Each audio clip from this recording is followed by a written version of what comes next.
ดีค่ะ welcome to World of Peace with me, Amy Katiram.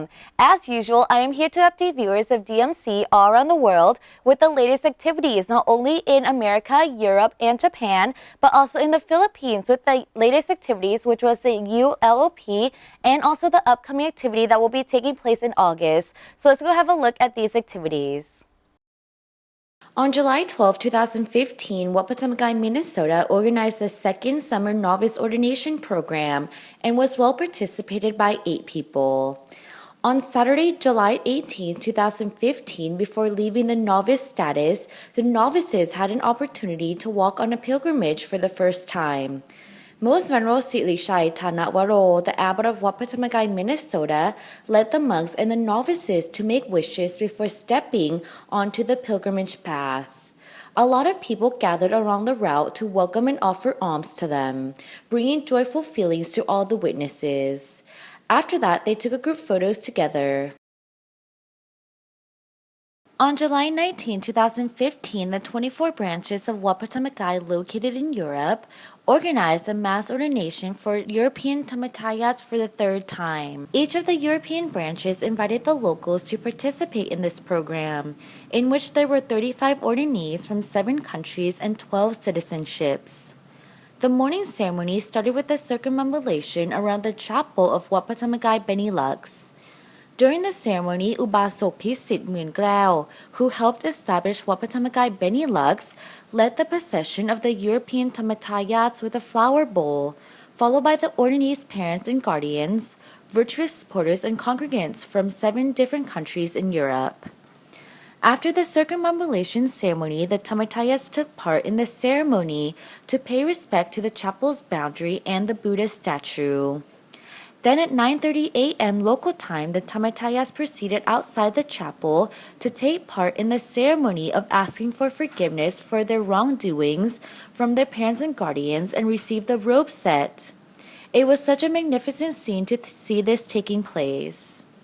Afterwards, the ordinee's preceptor, which was Most Venerable Pradet Prakun Pravitet Pawanatham, the abbot of Wapatamakai Bavalia and the vice president of Europe and America regions, arrived at the center of the ceremony and lit up the joss sticks and candles in order to pay homage to the triple gem.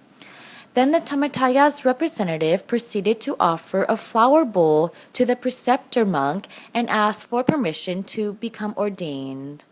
The preceptor monk taught them contemplation on the foul conditions of the 5 organs and draped the monk's vest to all the Dhammakaya ordinees, who later changed into the monastic robe and took part in the next ceremony to request the 3 refuges and precepts which the preceptor monk granted. Then the Dhammakaya ordinees were given the alms bowl, robe set, and gifts by the lay devotees who later received blessings for them in return. The morning activities were concluded by the ceremony of alms offering and lunch offering. Then in the afternoon, the ordination ceremony was held. At the end, the preceptor monk and the newly ordained novices took a group photo together.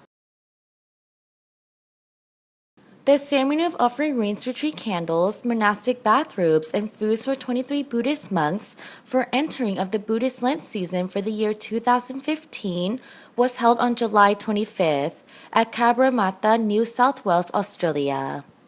The alms offering ceremony was held for the first time in Asian Buddhist commercial districts in Cabramatta, New South Wales, Australia for 23 monks from Thailand, Myanmar, Laos, and Cambodia. Mr. Vasin, Minister charged the affairs of Canberra, the Consul General, and the Vice Consul kindly joined this event as well. This area is where the Dhammakaya team started promoting the culture of alms offering to monks 7 years ago. Buddhist people in Cabramatta are very keen on merit making, especially merit from generosity, particularly social supporting. In 2011, they organized fundraising projects to help the flood situation in Thailand, the tsunami attack in Japan, and the Nagris typhoon in Myanmar, and etc.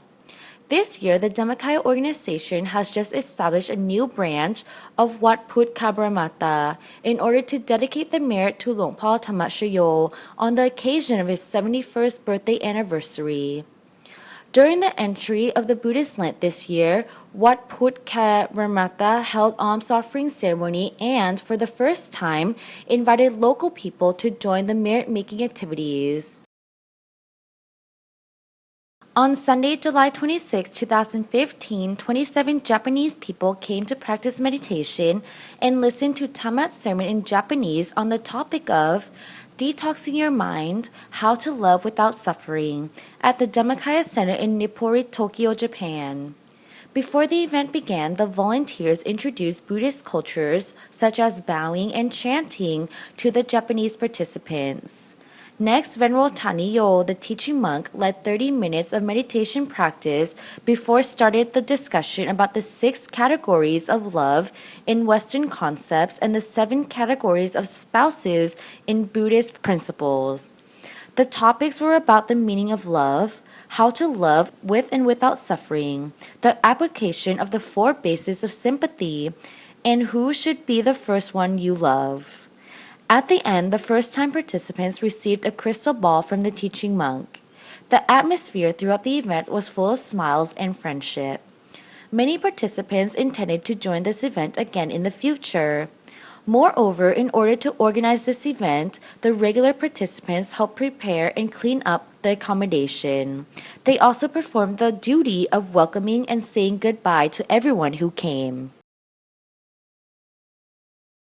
On Monday, July 27, 2015, Ms. Pim Chanok and the Saisamon family invited Praku Pamanawitet, the abbot of Wat Pah, Seattle, to instruct people in the guided meditation class at Cole Harbor Community Center located in Vancouver's downtown, next to the beautiful scenery of the harbor, which is a well-suited place for meditation practice.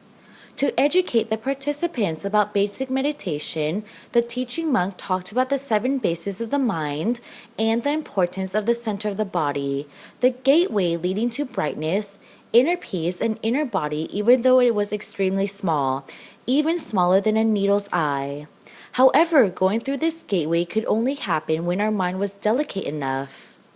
Many of the participants mentioned that they perceived happiness and peace from meditation. This meditation class was a pilot project to see if it would interest the locals, and the feedbacks were very great because a lot of them were interested in coming back for future meditation classes. On July 25, 2015, there was an event to celebrate the achievement of the brightness of 10,000 individuals. For many weeks in July, the Middle Way Meditation Institute Iloilo organized many Inner Peace Previews, or IPP, in all baraques located throughout San Enrique, Philippines. These IPPs were to give people of all ages in and around the area to learn about meditation and inner peace that can be achieved through meditation. The event on the 25th had many people interested in taking part in the historical event. In attendance were Mayor Ramona Palabrica Go, the priest of the town, Father Franklin Pilas, and Sister Maria Cecilia D. Palomo of the Terrestrian Daughters of Mary Davao City. Also in attendance were all the baraque captains of San Enrique and the district supervisor, Dr. Julio Villanueva. The event started off with lighting of the initiation candles, followed by meditation, then lighting of the ground lanterns to light up the field where the event was organized. This event was a success due to the many volunteers and students from schools and universities nearby. Everyone wanted to be a part of this event because they saw the importance in meditation and in wanting to achieve inner peace. This is a big movement that took place in San Enrique as they prepare for the big Light of Peace San Enrique event that will be taking place on August 29, 2015. On August 2, 2015, there was a band camp for drum majors that was organized at the University of California, Irvine.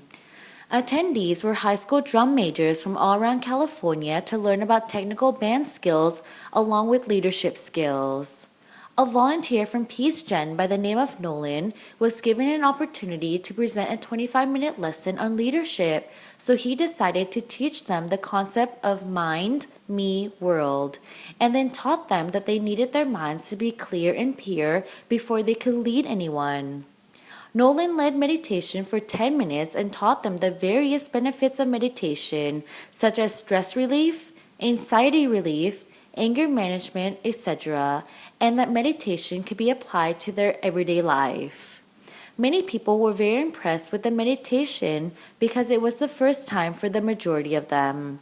Many people came up to him and thanked him for teaching them meditation and told him that they had good meditation experiences, where some of them felt really relaxed and that their bodies felt light.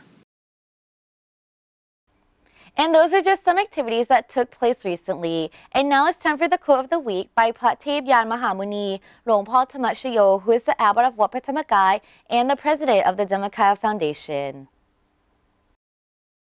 The joyful heart. Meditation allows us to stay calm and joyful while living amongst various types of people. With a stable mind, we can have a new perspective of the world despite the fact that nothing else has changed.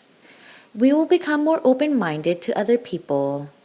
The world will appear to be more cheerful, which can make it easier for us to smile. Like flowers that blossom with the nourishment of water, our minds will blossom with joy with the practice of meditation. This was said on December 11, 2005. And as for this week, that's all the time we have. Don't forget to stay tuned next week for more news and activities taking place in many parts of the world. Don't forget to follow the World of Peace News at www.dhammakayapost.org or via the Facebook fan page at Dhammakaya Post. And I will see you again next week. สวัสดีค่ะ